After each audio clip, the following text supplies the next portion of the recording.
Bir derdim vardır. Ya ben nice dönmeyeyim. Benim her dönüşüm ahuzardır. Ya ben nice dönmeyeyim. Aşk oldu yürekte yanar. Beni gören de mecnun sanar. Gökyüzünde ay gün döner. Ya ben nice dönmeyeyim. Bir sünnetin aciler, bir yolunda duacılar. Kabe'de döner hacılar. Ya ben nice dönmeyeyim. Şevktir gönlümden gider. Yemin olan da inkar neyler. Melekler arşı devreyler. Ya ben nice dönmeyeyim. Yeller eser deniz coşar. O ırmaklar dağlardan aşar. Döne döne sular taşar.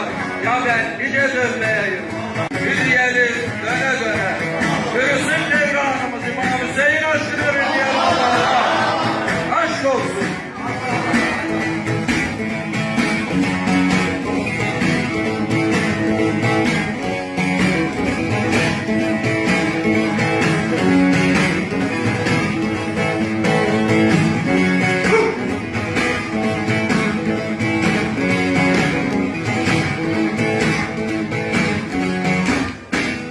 Ellerinden beri gelirken Arroş şahit görmediniz mi?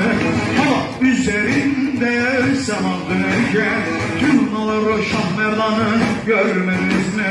Turnalar Ali görmediniz mi? Aman Turna aman Ali misin sen yoksa inkar Hacı Bektaş Veli misin sen? Ali sevilmez mi heyza?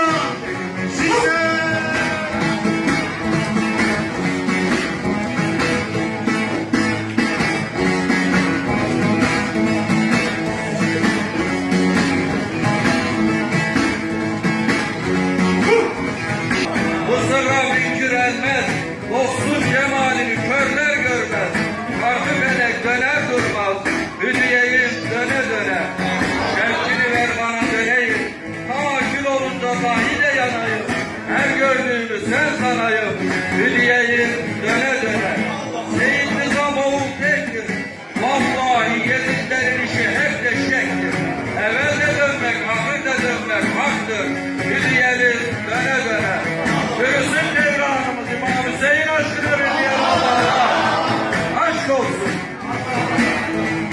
Çağatay'ın yıkarken, ailesi yıkarken, Cemil hella oldu baharken, Kevser mağında şerbet şerken, Turnaları şapşal görmediniz mi? Turnaları Ali görmediniz mi?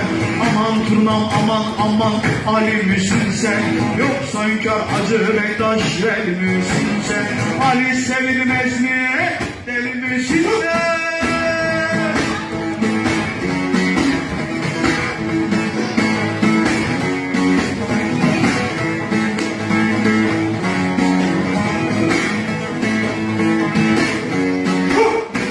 Çağatay'ım der ki gezdim dünyayı Dümdüz köylerde Kanıdayı 12 imam nesli abayı Turnaları Şah Merdan görmediniz mi? Turnaları Ali görmediniz mi? Turnam aman Ali misin sen? Yoksa hünkâr Hacı Bektaş Veli misin sen? Sevilmez can deli misin sen?